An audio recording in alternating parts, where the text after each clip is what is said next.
Morning. I'd like to call the Post Falls Urban Renewal Agency Commission meeting to order. Director Johns, please. The roll call vote. Roll call. Thank you, Chairman Davis. Leffel? Here. Hjeltness? Here. Davis? Here. Crosby? Here. That is our roll call this morning. Commissioners Clemenson, Fleshman, and Coles are required to be absent today. Excellent. Thank you so much. Please join me in the Pledge of Allegiance. Allegiance to the flag of the United States of America and to the republic for which it stands, one nation, under God, indivisible, with liberty and justice for all.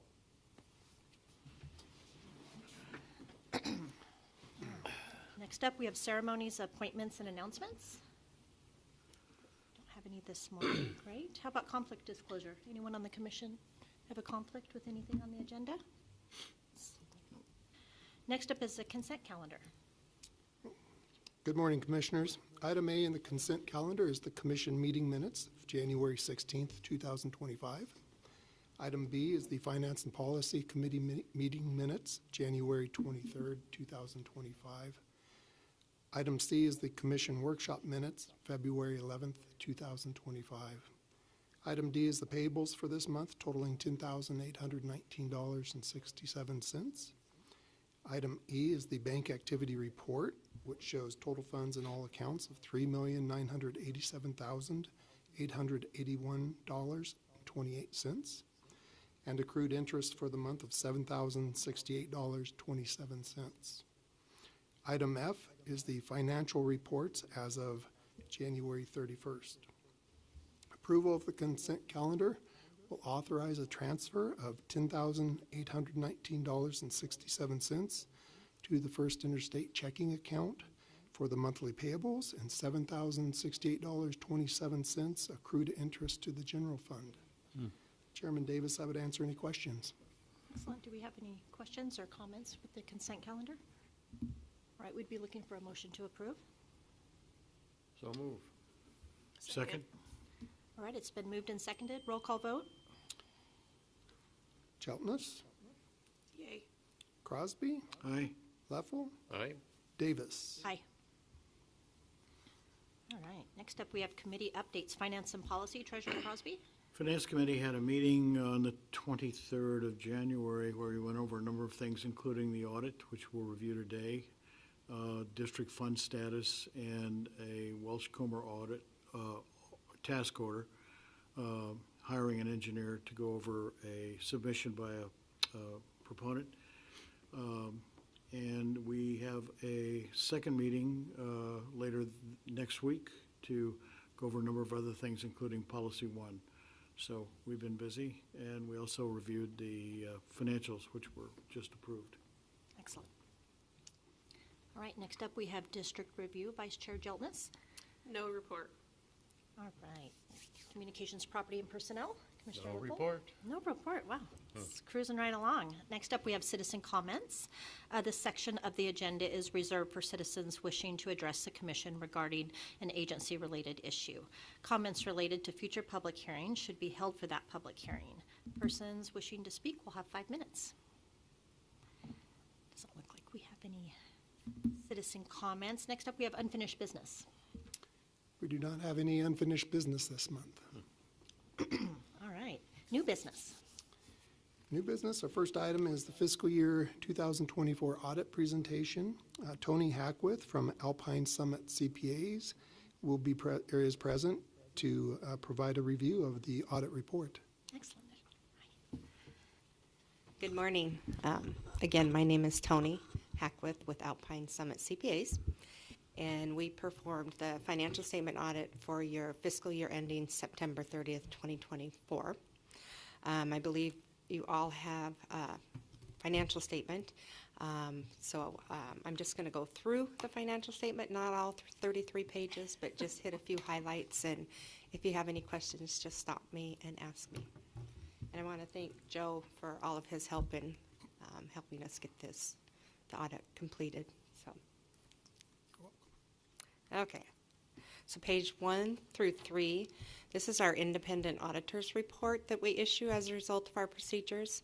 You have what's called an unmodified opinion, or also referred to as a clean opinion, meaning that based on our audit procedures, we were able to issue an opinion that we feel that your financial statements are materially correct as stated, and didn't have any findings or qualifications in your report. Pages 4 through 10, this is your management's discussion and analysis. This is a narrative that you write along with Joe that just kind of tells you what's happened during the year and some things that you're looking to for the future and such. So more of a narrative rather than just a balance sheet and income statement. Pages 11 and 12, you have two sets of financial statements in your report as required by government accounting standards. The first two pages, pages 11 and 12, are they're called the statement of net position and the statement of activities. It's basically a balance sheet and an income statement. They're on what's called the full accrual basis, meaning it shows all of your assets, all of your liabilities and such. The other statements that I'll talk a little bit more about are your called modified accrual statements. Those are more on a cash basis, which is what you budget and review your finances on. The main difference between the two is the full accrual statements. They show your net pension liability at September 30th, and that's just a new standard that came into effect in 2015 that Percy provides information and you have to share what your potential liability would be for retirement if the whole system were to shut down and go defunct. So the likelihood of that happening is pretty remote. So if you turn to page 13, I better put my glasses on. This is your balance sheet on the right page. So this shows your total assets, including, so you've had 2.95 in your state investment pool at September 30th. You had some accrued interest and property tax receivables, and then insurance that you had prepaid. And then the only liabilities that you had were payroll liabilities at that point in time. And so your assets less your liabilities is what's called your fund balance. And you have your committed funds, which are for the districts, and then you've got some non-spendable, which is already prepaid. And then the result is, or the other component is your unassigned fund balance. So those are funds that are available at discretion. Page 15, this is your statement of revenues and expenses, income statement. It shows all of your revenues for the year and all of your expenses. Your net income, or your revenues over expenses, was $524,000 for that fiscal year, and nothing out of the ordinary or anything there. Although your property taxes did go down quite a bit because of the closings of some of your districts. So, page 17 through 32. I'm not going to go through page by page. But those are your footnotes. So it explains the financial statements, their components, and other policies, accounting policies and procedures. And then also has a budget report in there too. And then the final, page 33 and 34, this is our independent auditor's report over your internal controls and compliance with laws and regulations. So as a governmental entity, we also have to look to make sure that you have controls in place over your revenues, expenses, and such, and also that you're complying with laws and regulations as they for financial, the financial ones that I can't even think right now. But anyway, so that report that we issued, you did not have any control deficiencies or significant deficiencies or material weaknesses, so it was also a clean report. There were no areas of concern or that we needed to report on. So I would welcome any questions. I did have a question. As you know, there's litigation pending between the cities and the county treasurer regarding property tax delinquencies and property tax penalties. Mm-hmm. And part of that is funds that would be receivable by Urban Renewal if that is decided in favor of the plaintiff. Is that suggested in here, or is that, since it's totally unknown and subject to judicial confirmation, is that just ignored? Correct. It Okay. is, yes. So your last statement there, yeah. Okay. That's why it's not in here. If there had been a judgment and, or even if it was at the phase where it was more probable that you were going to receive funds, then we would, if we could measure the amount, then we'd at least have to footnote it and say the amount and that the probability is high that you will win that lawsuit. And if But that was recoverable in the next fiscal year, it would then be shown in what category? it would be a receivable on your Receivable, balance sheet. Okay, Mhm. all right. And then it would be just other income Other. that would reflect after all of your normal operating revenues expenses. It would be on other Super. income item. And then my other question is, are there any accounting standard changes or rule changes on the horizon that you know of that would impact future statements? Nothing, no, nothing immediate. Yeah. Fantastic. Thank you. Sure. Pat, do you have any questions? Nope. Melissa, do you have any questions? Nope, I'm good. All right. Hearing no other questions, I guess we would be looking for a motion to approve the fiscal year 2024 audit. I would move the approval of the audit. Second. All right, it's been moved and seconded. Roll call vote? Hjeltness, Aye. Leffel, Aye. Davis, Aye. Crosby. Aye. Thank you, Tony. Thank you. Thank you. Good to see you. Thank you, Tony. All right, next up, under new business, we have the approval of the semi-annual proponent reimbursements. Chairman Davis, Commissioners, per agency policy number 7, tax increment received by the agency for each of the urban renewal districts is dispersed in February and August each year by, or for project cost reimbursement. February reimbursement is expected, will take place as follows. In the downtown district, we have our only obligation in reimbursement to the proponent developer A&A Construction and Development Incorporated. The reimbursement amount is $459,789.56. That will leave a remaining obligation in the district of $4,527,030.70. In our other two districts, we do have fund balances as follows. The Post Falls Technology District has a current balance of $2,411,287.12 for the future reimbursement of public infrastructure improvements.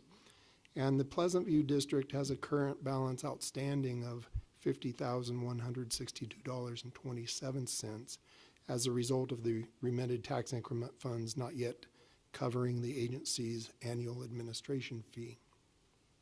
Chairman Davis, I would answer any questions. I had one question. Do we have an idea of the timing of, we keep hearing that the proponent in the tech district is going to submit a proposal for reimbursement, but do we have any idea about the timing of that submission? It's being mentioned for the last 6 to 8 months at Been least. foretold, but it hasn't happened yet. 6 to 8 weeks ago, the representative of the proponent requested example materials of how that submittal should be put together. That information was provided to them. So as far as I know, they are in process with compiling their invoices, cost information, organizing it, putting it together. They are still working through with the city on items on the punch list, and I don't know where they are with the city in regards to acceptance of the infrastructure. Obviously, the roundabout is functioning, but the internal rights of way to the shopping center there, I think, are still in process with the city. So the potential dispersion of any funds approved and accepted by the city and reviewed by our engineering consultant would probably be sometime late summer, realistically? Realistically, that's correct. Thank you. I don't know, Bob, did you have anything that you needed to add from the city perspective, or?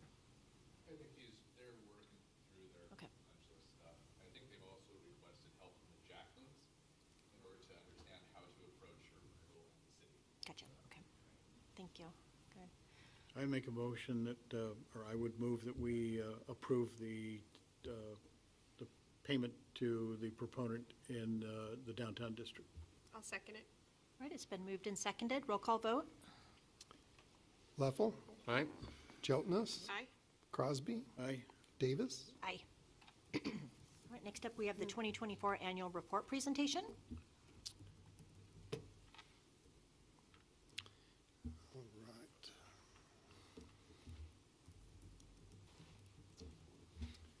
All right. Commissioners, if you don't mind, I'm going to present this report from this location in the room. This report is being provided to the City Council and the Mayor at the March 4th City Council meeting. This annual report is required under Idaho Code 50-20 of Urban Renewal Law. And the financial information, the purpose of this report is to report activities for the preceding calendar year to the City Council by March 31st. Financial information required as part of the annual report documentation is available in both the City Clerk's office and the agency's office, as well as on our website, www.pfura.com. A few things about the agency. The agency was created in 1991 and occupies the office space in the Chamber of Commerce building. Our 2024 officers were Jamie Davis, Chairman, Christy Fleshman, Vice Chair, and Lynn Crosby, Treasurer. Our monthly commission meetings are held the third Thursday of each month in the City Hall Council chambers. Most of the agency activities follow under our subcommittees, which are organized as follows. The Finance and Policy Committee is currently chaired by Lynn Crosby. The District Review Committee, currently chaired by Christy Fleshman, and our Communication, Property, and Personnel Committee, currently chaired by Eric Clemenson. And then workshops are held on an as-needed basis.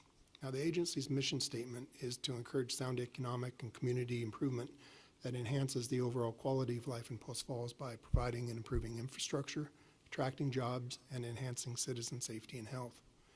Our current urban renewal districts are shown here on this map, and these are the districts with 2024 administrative activity.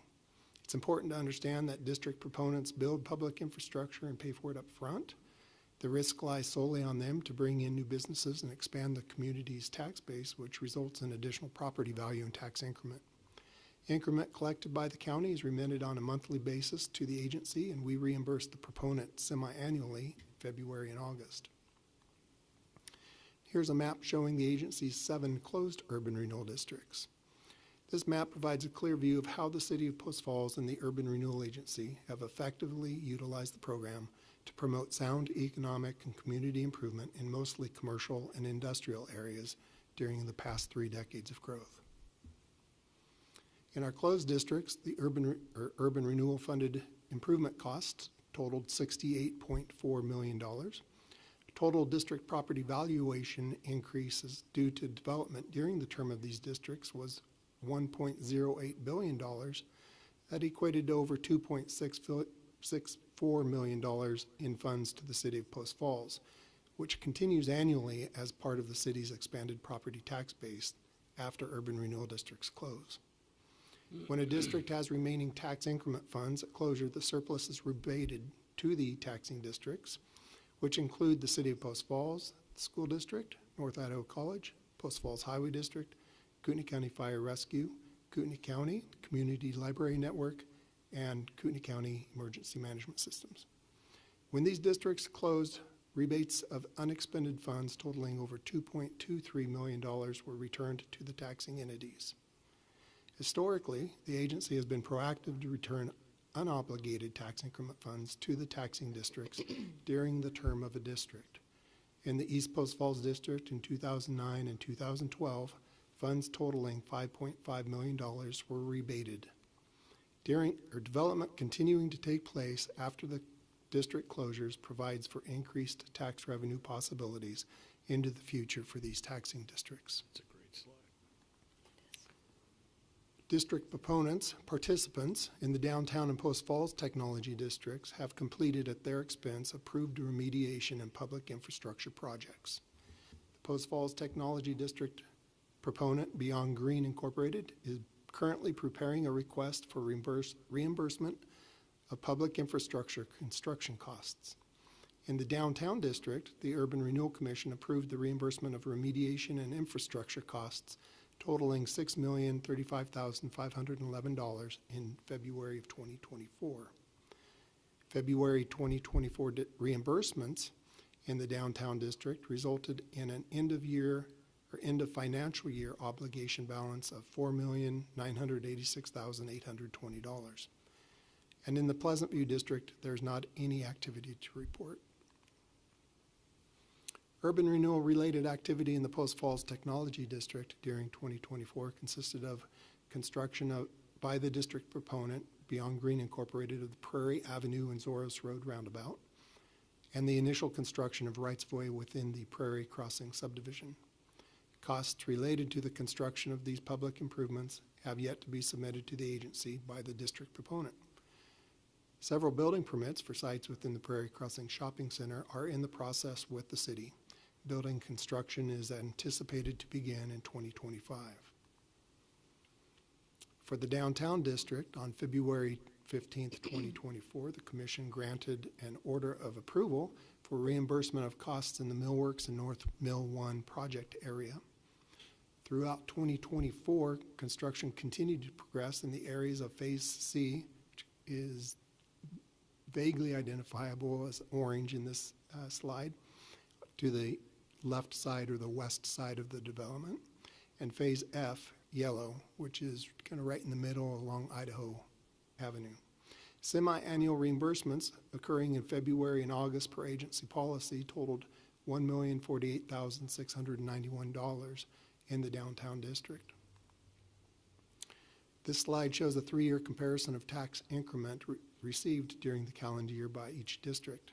The 2024 decrease in annual total increment, 71% over 2023, is simply due to the closure of the Centerpoint and East Post Falls URDs. The increment previously associated with these closed districts is now going to the underlying taxing districts, including the city. The Post Falls Tech and downtown districts are continuing to experience healthy tax increment growth as a result of new development expanding the tax base in each district. And here's a few highlights between fiscal years 2023 and 2024. Increment revenue decreased substantially from 23 to 24 as increment remittances in the closed Centerpoint and East Post Falls districts terminated. However, the active URDs continue to have increasing annual tax increment remittances. Our interest revenue decreased a small amount as district expenses and reimbursements reduced the agency's capital improvements fund balance from March 24th onward. Our cash assets increased as tax increment remittances exceeded district expenses. Our loan liabilities remained zero as the agency has not taken on any debt after the early payoff of the Greens Ferry overpass in 2021. Proponent obligations came back into play in 2024 as the Commission approved project costs for reimbursement in the downtown district. Our approved operating budget decreased as administration fee revenue went down due to district closures, and our actual operating costs or expenses increased a small amount due to rising costs associated with the agency's audit, employee compensation, insurance, and replacement of computer hardware. Our minor projects program was approved in October. It was created to address needs voiced by small business property owners in the community. It provides up to $250,000 funding assistance per applicant. It's available to existing businesses and nonprofits that have a physical facility within the district they wish to expand or improve. Funds are restricted to qualifying physical improvements, including those required by the city, such as curbing, gutters and sidewalks, grassy swells, stormwater abatement, public sewer extensions, water extensions, landscaping elements. And additional details are specified in Agency Policy Number 7, Reimbursement from Tax Increment. On behalf of the Urban Renewal Commission, I'd like to thank the city staff and administration for their dedicated work and cooperation with the agency throughout the year, and thank the mayor and city council for their willingness to work in partnership with the commission. And your recognition that urban renewal and tax increment financing are effective tools available for economic development and attracting business, promoting job creation, and encouraging beneficial development. When implemented with well-considered district plans, effective coordination between the city, the agency, and our local development community. Thank you. That concludes Nice the job. annual Very presentation. nice. Yeah, well done. Excellent slides. Thank you. Any recommendations, any input, let me know. Again, the presentation will be made to the city council at their March 4th meeting. And I am on the agenda to the best of my knowledge for that meeting, so everything should be in order. All right, we'll mark our calendars. Come cheer you on. All right, with the conclusion of that, it looks like this is an action item, so we'll need a motion to approve the presentation. Moving forward to go to city council. Go ahead, Bill, second. I was waiting for somebody else to make. I move, we approve the 2024 annual report to city council. Second. All right, it's been moved and seconded. Roll call vote. Crosby, Aye. Davis, Aye. Leffel, Aye. Hjeltness. Aye. Excellent. All right, next up, we have staff reports and updates. Just a couple of quick items. The 2024 annual report will be presented to the city council at the March 4th meeting, and year-end tax reporting paperwork has been submitted to the IRS and the Idaho State Tax Commission as required. Good job. That concludes my staff report. All right, excellent. Do we have any commissioner comments? I would just say I attended the Chamber of Commerce luncheon and presentation that Joe gave about urban renewal, and it was extremely good, and there was a lot of interest, and particularly some nice reaction to our small or minor project Oh, excellent. That's great feedback. proposal. Good. Did you get a lot of questions, Joe, about urban renewal, or? Well, I didn't leave time in the presentation to take questions from the broader attendance Yeah. of the room. I did have a couple of questions afterwards Good. that were fun to address. Yeah, And then was able to also have a couple of good conversations about urban renewal in addition to the questions. that's great. He also brought examples of water and sewer pipes, which he showed, reminding people that a lot of the stuff we do is underground. Right, right. It's not the big sexy projects, right? Excellent. Well, great job. Any other comments? Right, and next up is chairman comments. I have none. So I guess we would just be looking to adjourn. So do we need a motion? You can just To adjourn. announce that the meeting's adjourned. The meeting's adjourned. Thank you.